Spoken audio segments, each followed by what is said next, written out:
الله الرحمن الرحيم الحمد لله رب العالمين والصلاة والسلام على سيد المرسلين محمد وآله وصحبه أجمعين أما بعد رجال لا تلهيهم تجارة ولا بيع عن ذكر الله وإقام الصلاة وإيتاء الزكاة يخافون يوما تتقلب فيه القلوب والأبصار صدق الله العظيم.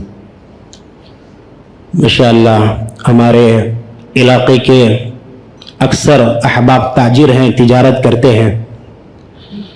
یہ اللہ تعالیٰ کا اتنا بڑا فضل ہے کہ مکے کے صحابہ تاجر تھے اور ایک مجلس میں اللہ نے جن 10 صحابہ کو جنتی ہونے کی بشارت دی وہ سارے کے سارے تاجر تھے. چاروں خلیفہ تاجر، پھر بچے ہوئے 6 صحابہ تاجر، اور ان کی تجارت اتنی صاف رہتی تھی اگر ان کے اندر ذرا بھی کوتاہی ہونے کا خدشہ ہوتا اللہ کے نبی صلی اللہ علیہ وسلم فوراً اشارہ فرماتے. ایک مرتبہ حضور صلی اللہ علیہ وسلم مدینے کے بازار میں چکر لگا رہے تھے، دیکھا کہ ایک آدمی غلہ بیچ رہا ہے. اللہ کے نبی صلی اللہ علیہ وسلم نے اس غلے میں ہاتھ ڈالا تو اندر آپ صلی اللہ علیہ وسلم کے ہاتھ کو اس کا گیلاپن لگ گیا، یعنی اندر کا غلہ بھیگا ہوا تھا اور اوپر سوکھا ہوا تھا. اللہ کے نبی صلی اللہ علیہ وسلم نے فرمایا کہ یہ کیا ہے؟ آپ نے اندر بھیگا ہوا غلہ رکھ دیا، اوپر آپ نے سوکھا رکھ دیا. اس صحابی نے کہا کہ کل رات بارش ہوئی تھی اسی لیے غلہ بھیگ گیا، اس کو میں نے اندر رکھا.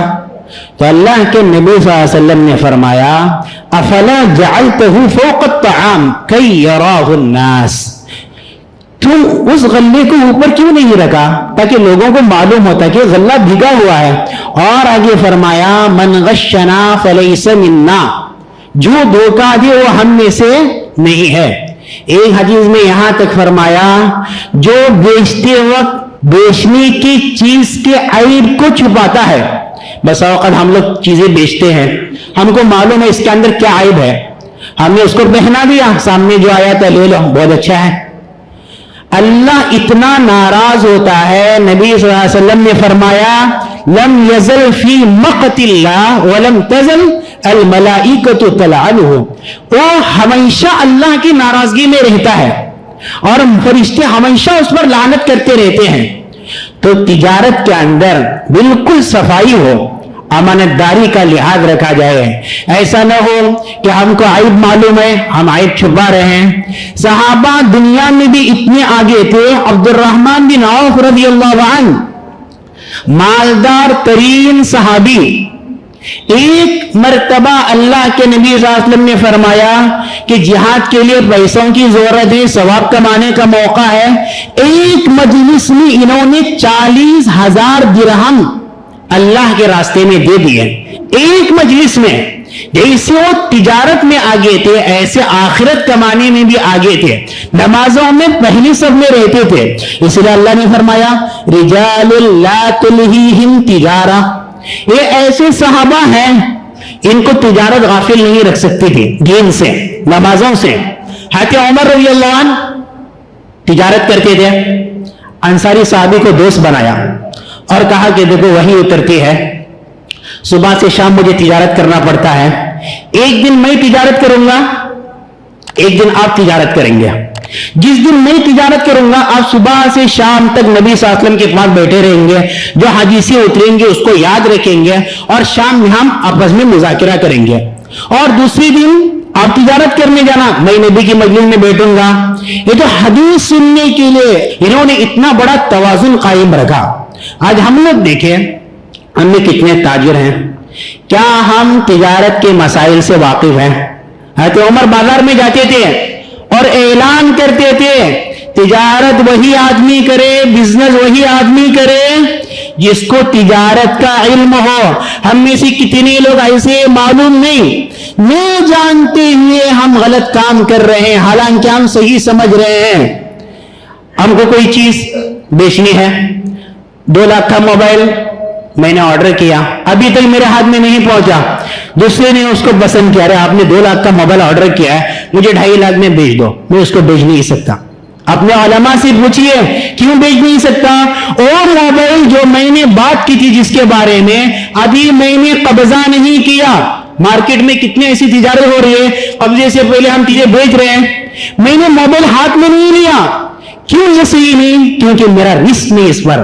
اب دیکھیں کتنے لوگ بیچارے ہیں بازار میں، مارکیٹ میں بیچارے 2 وقت کی روٹی کے لیے کماتے ہیں، کبھی ایسے بوڑھوں کے پاس بھی جا کر ہم خریدیں، وہ بیچارے بلڈنگیں باندھنے کے لیے نہیں، وہ مالدار بننے کے لیے نہیں، بلکہ اپنے اخراجات چلانے کے لیے بیچارے تجارت کے لیے بیٹھے ہوئے ہوتے ہیں۔ کبھی ہم اپنی تجارت سے کمپرومائز کر کے ان کے پاس جا کر خریدے، چھوٹے بچے بیٹھے ہوئے رہتے ہیں، بیچاری ماں گھر میں انتظار کرتی ہے آج میرا بچہ کچھ کما کے آئے گا، رات میں ہمیں کھانا ملے گا، کبھی نہیں چاہتے ہوئے ان سے زیادہ پیسوں میں خریدے، حالانکہ سامنے اچھی کوالٹی کی چیز مل رہی ہے، لیکن ہم ان کے ماں باپ پہ ترس کھا کے، ان کے بچوں پہ ترس کھا کے، چاہے مسلم ہو غیر مسلم ہو، ان کے پاس جان بوجھ کے خریدے۔ اللہ کے نبی صلی اللہ علیہ وسلم نے فرمایا رحم اللہ رجلا سمحا اذا باع سمحا اذا اشترى سمحا اذا اقتضى، اللہ اس آدمی پہ رحم کرے جو خرید و فروخت کے موقع پہ اچھے اخلاق کا ثبوت دیتا ہے۔ ایک مرتبہ جریر بن عبداللہ بجلی ایسے صحابی تھے آخر میں اسلام لانے والے، اتنی خوبصورتی اللہ نے انہیں دی تھی، حضرت عمر ان کو دیکھتے کہ فرماتے تھے یوسف حاضر الامہ، اس امت کی یوسف ہے یہ۔ واقعی میں اللہ نے وہ ہائٹ بھی دیا تھا، وہ خوبصورتی بھی تھی۔ ایک مرتبہ انہوں نے اپنے غلام سے کہا بازار جا کے گھوڑا خریدو، بازار گیا اور ان کے غلام نے گھوڑا خریدا، پوچھا کتنے میں خریدے ہو؟ کہا کہ 300 درہم میں۔ 300 درہم نہیں، مالک کو دھوکا ہوا ہے، اس گھوڑے کی قیمت 300 نہیں زیادہ ہے، چلو مجھے مارکیٹ لے چلو۔ بازار چلے گئے، مالک سے پوچھا بھائی مجھے یہ گھوڑا 300 میں نہیں 500 میں دیجئے۔ مالک پریشان، خریدنے والا قیمت گھٹانے کی کوشش کرتا ہے، یہاں پر یہ آیا اور بڑھا رہا ہے قیمت، مجھے 300 میں نہیں 500 میں چاہیے۔ مالک نے کہا بالکل نہیں، مجھے 800 میں چاہیے۔ مالک سمجھا مذاق کر رہا ہے، آخر میں 800 درہم جریر بن عبداللہ بجلی نے اس کو دیے اور وہ گھوڑا دوبارہ لے لیا۔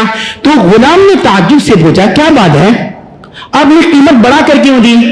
کہا کہ دیکھو میں نے اللہ کے نبی صلی اللہ علیہ وسلم کے ہاتھ پر بیعت کی ہے کہ میں کسی کو دھوکہ نہیں دوں گا۔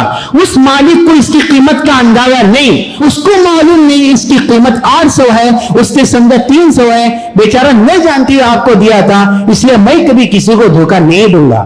اس لیے میرے بھائیوں اور دوستوں، آج سے ہم ارادہ کریں، ہم کو اللہ نے موقع دیا تجارت التاجر الصدوق الامین، اگر ہم کاروبار میں سچ بولیں، کیا ہے عیب صاف صاف بتائیں، اس کے اندر یہ عیب ہے چاہے تو لے لے ورنہ نہ لے، اور امانت داری کا ثبوت دے۔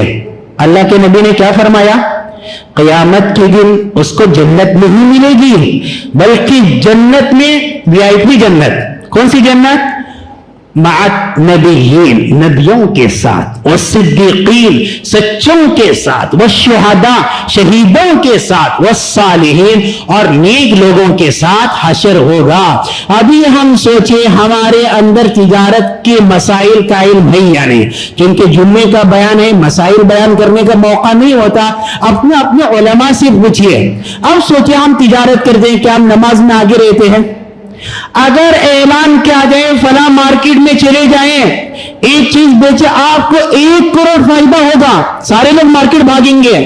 لیکن اگر اعلان کیا جائے مسجد میں وقت میں نماز پڑھو، 1 کروڑ نہیں کھربوں روپے آپ کو ملے گی، یہ بھی کچھ نہیں ہے، یہ اعلان نہیں، اللہ کا وعدہ ہے۔ صرف 2 رکعت سنت پڑھنے کا ثواب، سورج بھی اس کے سامنے ہے، چاند بھی ہے۔ اللہ کے نبی نے کیا فرمایا؟ فجر کی 2 رکعت سنت دنیا و مافیہ سے بہتر ہے۔ دنیا میں سورج بھی آیا، چاند بھی آیا، ستارے بھی آئے، ساری چیزیں، ہمارا علاقہ پورا سعودی عرب، امریکہ، افریقہ، آسٹریلیا، سارے علاقہ ایک 2 رکعت ثواب کا مقابلہ نہیں کر سکتا. تو ہم کوشش کریں اذان کے وقت اپنی دکانیں بند کریں گے, اللہ ہمیں نوازے گا, دنیا بھی ہماری بنے گی, آخرت بھی بنے گی. یہ اللہ کے وعدے ہیں, اللہ کے نبی صلی اللہ علیہ وسلم کی طرف سے کیے گئے وعدے ہیں. ہم دین کا علم سیکھیں, تجارت کیسی کی جاتی ہے, اس میں کیا کیا مسائل آتے ہیں, اور نماز کا اہتمام کریں, ان مال کے حقوق ادا کرتے ہوئے انشاءاللہ تجارت کریں گے تو انشاءاللہ ہماری وجہ سے اللہ تعالیٰ دین سارے عالم میں پھیلے گا. یہ جو چائنا میں, تھائی لینڈ میں, انڈونیشیا میں, ملیشیا میں, خود ہمارا کیرلا مالابار کا علاقہ, اور خود ہمارے بھڑکل میں یہ یمن کی تاجروں سے دین پھیلا ہے. وہ کیسے تاجر تھے, وہ ماشاءاللہ سمندری سفر کی ہیرو تھے یمن کے تاجر. ہمارے علاقے والوں نے عربوں کے اخلاق دیکھے, ان تابعین کے اخلاق دیکھے, ہندوستان والوں نے, مختلف علاقوں والوں نے, اور انہوں نے ایمان کو قبول کیا اور اسی کو انہوں نے اعتراف کیا. ایسا دین ہے جو تجارت میں بھی ایمانداری کی دعوت دیتا ہے, تو یقیناً سارا دین صحیح ہوگا. آج سے ہم ارادہ کریں انشاءاللہ دین کو سامنے رکھتے ہوئے انشاءاللہ ہم اپنی زندگی گزاریں گے. اللہ تعالیٰ سے دعا ہے اللہ تعالیٰ ہمیں دین کی صحیح سمجھ نصیب فرمائے. وآخر دعوانا الحمد للہ.